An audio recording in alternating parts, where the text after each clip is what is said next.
એ મોતનો દૃશ્ય મારી આંખ આગળથી જતું નથી. એ જે 1 કલાકનો મોતનો ખેલ અમે જોઈને આવ્યા છીએ એ આંખો આગળથી જતો નથી. હજુ બી રૂંવાટા ઊભા થઈ જાય છે. મોતના મોઢામાંથી અમે બચીને પાછા આવ્યા છીએ.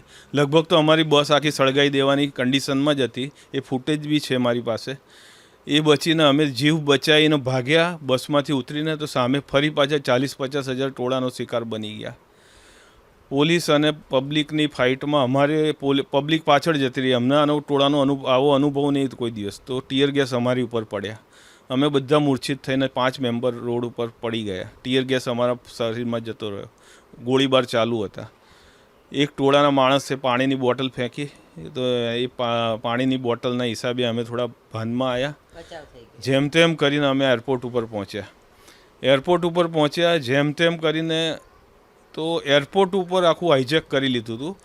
મિલિટરી થોડી હતી, એના પ્રોટેક્શનથી અમે અંદર તો ઘૂસ્યા, પણ અંદર એરપોર્ટ ઓથોરિટીએ લગેજ લીધા પછી એકદમ જ ટોળાનું બધું આક્રમણના હિસાબે એરપોર્ટ આખું છોડીને ભાગી ગયા. બધા ટોટલી એરપોર્ટના માણસો. એરપોર્ટમાં ખાલી અમે જ અને અમારા ગુજરાતના 25 મેમ્બર અને બીજા 18 હતા એ ઉપર હતા. એમ કરીને 150-200 મેમ્બર હતા. જીવ બચાવીને અમે એરપોર્ટમાં રહ્યા. વારે ઘડીએ ટોળાઓ અંદર આવે કે અમારે એરપોર્ટ સળગાવવું છે, અમારા પ્રજાનો અહીંથી ભાગી જવાના છે, એટલે કે અમારું ટાર્ગેટ એરપોર્ટ છે. પણ અમારો એક જ મક્કમ હતો. મારા 25 મેમ્બરનો મારા ઉપર ખૂબ જ વિશ્વાસ હતો કે અશોકભાઈ કહેશે પરફેક્ટ આપણે એ જ પ્રમાણે. મેં કહું આપણે જે થશે એ આ પ્રિમાઇસીસ છોડવી નથી એરપોર્ટની. બહાર મોત છે, અહીં ખાઈ છે, પણ અહીંયા આપણે ભારત સરકારની નજરમાં છીએ. ભારત સરકાર, મીડિયા, અમારા સમર્થકોનો દિલથી આભાર કે એમની શુભેચ્છાના હિસાબે અમે જીવતા છીએ આજે.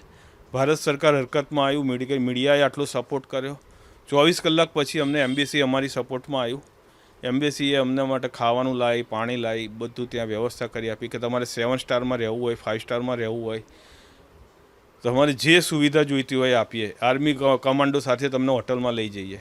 પણ ત્યાં એમ્બેસી ઉપર બી હુમલો થયેલો છે, હોટલો ઉપર બી હુમલો થયેલો છે, અને એરપોર્ટ ઉપર તમને ફાવતું હોય તો તમારી 3 ચોઈસ આપીએ છે. અમે કહ્યું ના, અમે આ પ્રોપર્ટી નહીં છોડીએ. જીવ જશે તો આ એરપોર્ટની અંદર જ જશે અમારો. એમ કરીને અમે એરપોર્ટમાં જ રહ્યા, પણ સંતાઈ ન રહ્યા. ઉપર 150-200 માણસ સંતાઈ ગયા હતા. કોઈ ટેબલ નીચે, કોઈ આ નીચે, એ રીતે. અમે નીચે સંતાઈને સૂઈ ગયા બધા.